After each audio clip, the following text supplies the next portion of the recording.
and if he volunteers, then he'll go up, you know. So I think maybe the Druids did that kind of thing because they didn't know any better. No, yeah. And I'm sure the Phoenicians did the same. But you're part Lebanese, so you're part Phoenician, as it were. And you're trying to get your head around why the fact that the Phoenicians did all these, or reputed to have done all this sacrifice stuff. Yeah. It's a difficult karma. I've got books on the Phoenician religion which try to explain it. Well, I kind of don't know if I have that much of it. It's strange, but I don't know if I have that much of a problem with it. Because I think if that's I think just that's a completely different way of looking at life. But they did overdo it. I mean, I they think sacrificed did overdo it, lots all of the babies and kids, yeah. and they had monarch and. But in that book, you know, she explains that lots of them were actually not killing their kids. They would kind of pretend. Yeah, well, that's a fictional poem. Yeah. Come on. I mean, go to the history. They were up to naughty stuff. Yeah. And that's why the Romans didn't want them conquering Europe. But I thought they were so peaceful. That's what I've read, is that they were the most peaceful. They didn't have an army ever. They didn't have a military. The Phoenicians. The Phoenicians. Maybe until... Well, they had a navy. I mean, they fought the Romans constantly in naval battles, and they had a huge army. They nearly conquered Italy several times, and they had this guy called Hannibal who brought this vast army. Yeah. Army one over book the I read Alps. was just that they were the kindest. Whenever anyone came to take over the land, they just went on their boats and sailed out, waited, came back again. And they were good at trading, and they had good wine, and they had nice purple cloaks, and they sold purple. I mean, they were tradesmen. Yeah. And they also invented the alphabet. And they didn't they didn't conquer people. When they went to a new place, they wouldn't go with their own religion and say you have to have this religion. They would learn about cultures and customs, and they understood the pluralism of religions. Absolutely, and they figure as heroes in a lovely retelling of the Irish tales of how the Celts came to Ireland, a Druid story. And Okay. no, the Phoenicians have a noble side to their character which is very profound. Mm. I've never fully. I mean, Sabatino Moscati is the great Italian specialist in Phoenician studies. There was a huge exhibition on Phoenician archaeology a few years ago that he, organised in Italy, and I've got some of his works. If he was here having a conversation, he would explain the human sacrifice thing. And he might be able to answer your questions more fully than I can, but for the moment, let's just say that they took a different path. Mm-hmm. And I think what happens with when states become powerful, some states, like the Aztecs, made the same mistake. They equate power with being able to destroy other people. It becomes a power over. It's like when you see Priti Patel grinning on the telly. She's destroying people's lives with her policies as Home Secretary, and power's gone to her head, and she wants more of it, and she doesn't mind spending thousands of pounds on her nails or whatever because she's powerful, right? Yeah. And before long, I mean, those kind of people, if there weren't laws to stop them, they're the ones that do the sacrifices. And I would say that in Britain, 100,000 people are supposed to have died of poverty, homelessness, they're on food banks. I mean, that's a kind of human sacrifice that's going on, is deliberately killing off the poor. And the people that are doing it are heartless. Mm. Well, I mean, I'm not saying they're going to start this, I don't want to give them ideas, but, given half a chance, they would bring back human sacrifice, because they're doing it effectively anyway. Yeah, and all over the world they're doing it. And it's going on in Gaza, and, it's the poor is being sacrificed daily to the military monarch. And the money. And the money machine. And it was probably the same then. The great Carthaginian fleets were, these are the powerful brokers and capitalists of the day. And so they probably put on a show every now and then and killed 100 kids just to keep everybody on their toes. They knew who was boss. It was a power thing. And I don't agree with that, because I believe in love and peace and equality, and I don't like powerful people that misuse their power to harm and hurt others. Mm. So there we are, that's the answer. Any more questions? No, not the top Okay. of my Can I ask you? So let's reverse now. I want to ask you a couple. Is that all right? Yeah. Because you're here visiting, and that's okay. So you you were brought up in Britain, Lebanese, British, and you've done your degree in Middle Eastern Studies. You've travelled. Where have you travelled in the Middle East? And tell me what you did there. So in my degree, Yeah. I had a year abroad, which was half of the year was in Morocco. I lived in Fez and I studied in a classical Fusha centre. In Arabic? Yeah. Mm. Arabic. And it's a very old-fashioned way of learning, 4 hours a day, really learning the core grammar stuff of Fusha. And then I went to Jordan and lived in Amman and studied Ammiya, which is the local dialect of the Levant. So Lebanon and Jordan. The dialect Syria. of Arabic? Yeah, dialect of Arabic. It's what my mum speaks. Mm. It has differences in each country, so Lebanon has difference to Jordan, but it's still Ammiya. It's the same one, and Palestine and Syria. And I also before that I spent 3 months in a Palestinian refugee camp in the south of Lebanon,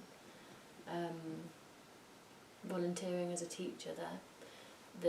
The situation for the Palestinian refugees in Lebanon is like specifically incredibly bad because the Palestinians in Palestine are stateless, but they're still in Palestine. The Palestinians in the Lebanese refugee camps have been there since '48, since the Nakba, and have had all of their rights taken off them. They've got no state whatsoever. To protect them or defend their interests. There's no organisation. They don't have a passport. They have for nothing. anything. No, absolutely nothing. They're reliant on aid. They actually have some beautiful things. So in some of the camps, they have a self-organising. So they have a kind of healthcare system where each person puts in money each month, and then people who need healthcare will Can pull out from them. that. Yeah. Right. Self-organised. Self-organised without a government, which is what happens in a lot of like slums, and they've been there 70 years. Wow. Do they not feel like allegiance to the Palestinian state, the idea of it? Big time. That's what they're hoping. So for the So kids, they have Palestinian flags. everywhere, and the kids when Yeah. you teach that what's They want their country. oh yeah, and Yeah. the kids have never even seen anything to do with Palestine. You know? They've never been there. They've never been there, but it's the thing that they say is that each family still has the key of their old house. Yeah, I've heard And they'll that. go back. Yeah. And I was teaching them drama and English, and I asked them what we wanted to do for a play at the end of the 3 months, and I thought they were going to do like, I don't know, Beauty and the Beast or something. Sort of folk tale. Yeah, and I said, "So what, kids, what do you want to do?" And they were like, "Well, we want to do about children's rights." And I was like, "No, all right." So they're quite politically Incredibly educated. politically educated. Yeah. And they'll do like huge mass strikes in the camps. I mean, the camps are like quite pivotal to the Lebanese civil war, and there's lots of organising from camps. It's completely politically charged. But then what's also happened is there's lots of factions. So Hezbollah's a big thing in camps, and there's Amal. There's lots of different factions which provide aid. Help. That the state's not doing. So you can understand why this happens, and people want they want power over their own lives. So they are part of these. Did you meet people from the camps who were involved with those groups and stuff? Yeah, and you can understand why they're doing it. And Hamas, I meet Hamas people in Palestine, but it's just revolutionaries, you know, and supporting their people. Yeah. And sometimes I have obvious issues with some of the things that Hezbollah does, and the Lebanese people, Palestinian people aren't. You know, everyone has a different opinion about it, but for Hamas and some of them. Why aren't they allowed to resist in the same way why are they seen as terrorists? And when you speak to someone from Hamas, quite high up in Hamas, it's just someone who's incredibly smart, an organiser, and organising a kind of revolution, which...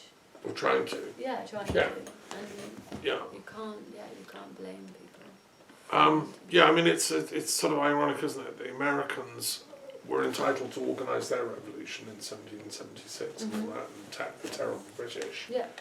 And that's all heroic, and they all pray to the flag and sing the national anthems to Star Spangled Banner. Yeah. Even though a lot of them were still slave owners, yeah. revolutionaries, and the British actually were trying to abolish slavery, so it wasn't all black and white by any means. But we accept the rhetoric of the right to revolution, and John Locke articulated that in Britain in 1688. You may have studied political philosophy a bit, with that idea of the right to resist a tyrant, you know.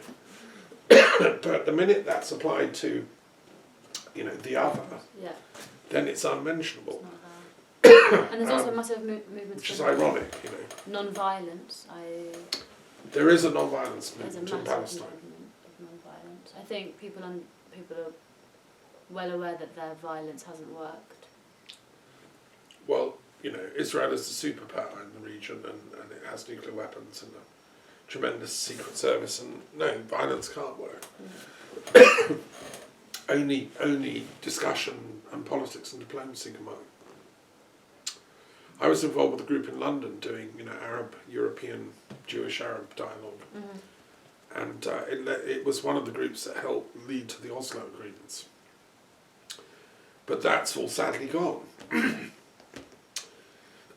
And you've been where else in the Middle East? So I spent Jordan. Yeah, I spent 4 months in Jordan, and then I spent 3 months in Palestine in Hebron, which I was staying in a peace camp in a cave.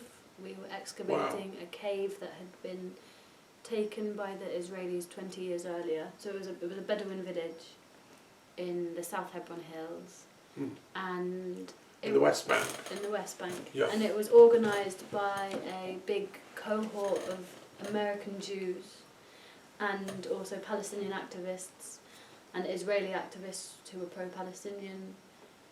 As a peace camp. As a peace camp, and so there was. Before I got there was like 300 people staying there for a few weeks, and they were excavating this cave that had been taken, and it was from the village. Was it like an archaeological site?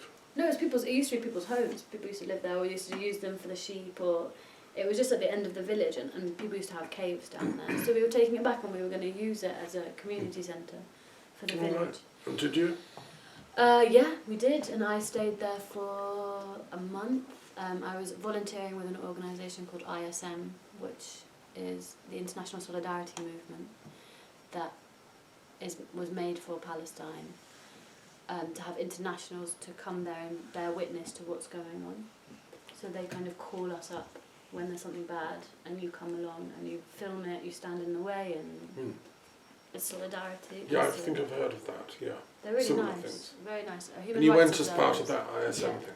And I was the only one that wanted to stay there, and I got to have these beautiful conversations with young Palestinians every evening, sitting around fires and just... Yeah, they're priceless things. Yeah. And you've also been to Israel and talked to Israelis as well. I have. Tried to get the old dialogue going. I've tried, and actually there's a thing called Breaking the Silence, which is ex-military Israelis who are doing a tour. Who now have turned to the peace. Yeah, and they do a tour of the West Bank and of Israel for people. Oh right. And they explain what they did in their military service, and it's really horrific. That must be really interesting. It's really interesting. What's it called? Breaking the Silence. Yeah. Did you do the tour? Yeah, we went on it. Wow. And there's a thing called Combatants for Peace, who were in the peace camp, who are again ex-militias on both sides, or military militia. Right. Who are working together to find peace. They put down their guns and they want to have a chat. It's about time, isn't it? I mean, yeah. I mean, the tragedy, of course, is the Israelis and the Palestinians and the Arabs and the Christians. They're all the same people ultimately. They're all Oriental types, and they all profess an allegiance to Abraham and the Abrahamic revelation. I Yeah. mean, some through Moses, some through Ishmael and whatever. Yeah. But I mean, it's all the same lineage. Yeah. And why can't they make peace? You know. There's So lots that's of what I'm foreign trying to do interest. with my institute, Yeah. and have been. That's why I set up this Truth and Reconciliation Commission for the Middle East. So it's great to welcome you here. And now finally, just one last thing, because you've just come from the camps in Calais, Yeah. where there's a similar kind of problem going on, isn't there? What's happening up there? So Who's there? in Calais, it's been because it's the border of England, of Mm. Britain, and it's the last place on people's journey if they want to go to the UK. Right, Calais and Dunkirk yeah, and Caen and a few places along the north coast. right. And it's been a refugee camp since for 30 years. There's been people there, but I mean in 2016 it got because of the Expanded. Syrian war. Yeah, There was about 10,000 refugees living in a refugee camp, and it was called the Jungle, and it was quite a beautiful place of organising. did you go there Rotors. then, I went there for about a month then. when it was so big? Yeah, or 3 weeks. Yeah. Mm. And And there are a lot of Syrian refugees. lots of Syrians, just lots from all over. Just it was 10,000 people, but people from the communities would be organising their own things. There was restaurants and shops, and it felt like people could be kind of proud of doing this journey in a way, and they weren't. If you actually went into the refugee camp, you kind of felt this Solidarity feeling. this real big solidarity feeling. Yeah, a bit like what the British youth do every summer. They go and live in camps and make stuff and, Yeah. and have the alternative festivals. Yes. It's kind of like a festival type It's kind of scene. like a really grim, strange festival. But they have like a bookshop. Do they have music and stuff? Yeah, and Yeah. real restaurants that were made by people and cooking their own food and having this Right. kind of like, and what's happened since then. So in 2017 the camps burnt down. That big camp burnt down. Then they built another one and that burnt down, and it just kept Who was doing the happening. burning? No one really knows what happened. Right, but anyway, someone... Something burnt. I mean, there's lots of fires going on, so it could have just been that, and it could have been people burning it themselves, and it could have been the government. It could have been anything really.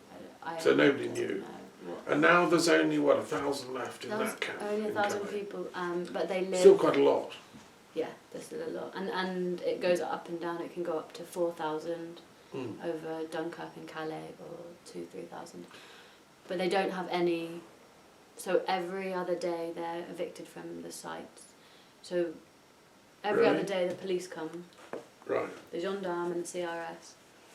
Mm. They make a perimeter around the refugee camp, and they make everyone pack up their tents at 5 in the morning, 6 in the morning, get up. They move them from here to there, and then they say, okay, How yeah, long now, is the distance? not very, like 100 metres maybe, but they make them pack all their stuff up, move their tents out, do that for an hour and a half, 2 hours, rain or shine, every 2 days, and then That's they don't come outrageous, back in that's just again. bullying. It's torture. Mm. And like all the women and children and everyone has to do Everyone. that. Yeah. They make them move 100 metres. Yeah. And then It's they... to stop a squatting. It's to stop the squatting laws being able to be. That's... Okay, so... I mean, that's very French, actually. I mean, in England, they probably would just turf them out entirely and put them all in prison now. Yeah. I mean, at least they're just moving them 100 metres because they've fulfilled the letter of the law. I quite like that. That- However, Yeah. they could change the law. They could. Well, they changed it so that so normally in winter in France you can't evict people from a squat, Right. even if they've only been there for less than 24 hours. Okay. You shouldn't be allowed to evict anyone No, in winter. to die in the street kind Yeah. of thing, yeah. But in the north part, north part de Calais, They've changed it. that's null and void. So there's no squatting laws really in the north part. Okay. Of Calais. So my last question to you, anyway, is imagine suddenly there's a Green Labour SNP Plaid Cymru Alliance in Britain, Yeah. and you're appointed Minister of Overseas Refugees, Okay. right? What would you change about this situation? What would you do differently for British policy about this? Because they're all trying to come to Britain. Yeah, and they all, it's a difficult thing because that's not all of the refugees in the route to Europe. Most of them have found their place in other places, this is a very small amount of people that are coming here, so I just want people to understand that it's not like hordes of people. Yeah. It's really. But I mean, surely 1,000 people could be easily brought to Britain. Yeah, and there might be another settled. 1,000 people in a year, but so. It's not a vast amount. Britain could afford that lot. And Scotland would love to welcome them, I'm sure. We accept 200, I think, on the. So what the problem is at the moment is there is no legal route for anyone. There are UN placement schemes from Syria. They can't get to Britain legally at all. There's no route. You can't go and apply in your embassy. You'll just be rejected completely. There are no legal routes there. I mean, one solution, of course, I would say is just tell them Britain is not worth visiting at the moment. It's a really horrible place run by a crazy government. Yeah. And pay them to stay. And give them, you know, I don't know. Well, France do that. France send them back with £2,000 if they voluntarily go back to wherever they came from. Yeah. Yeah, so that's one option. The other is to... I had a brilliant idea, actually, which is...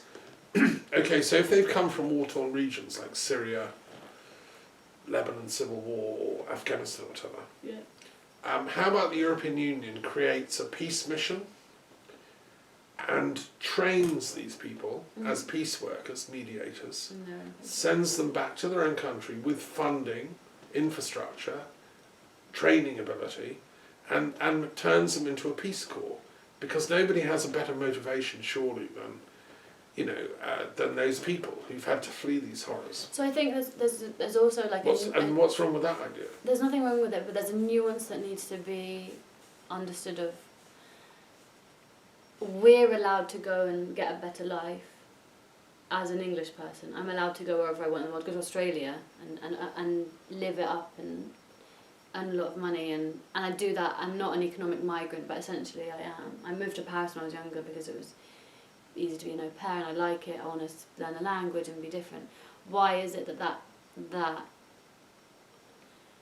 is only if you're from the afforded Middle to East, us? why can't you do that? Because these people are just like me, and they're young and interested and beautiful, and they want to go and they've read the same books as us. Well, I think they should have the right.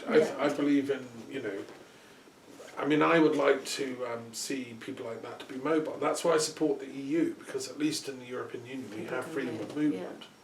Well, that's the whole world should have a nice... Well, I was talking the other day to my friend Professor Glenn Martin, who runs the World Constitution and Parliament Association. He wants a global democracy with a world parliament, and we all have one passport, a world citizen's passport. In fact, they've got this online. You can register and I've seen it, I think. Yeah. And then, you can go wherever you want to live. I mean, I'd love to go and live in the Middle East for a while, or anywhere. I mean, I've already travelled to 35 countries. To me, the whole planet is my home.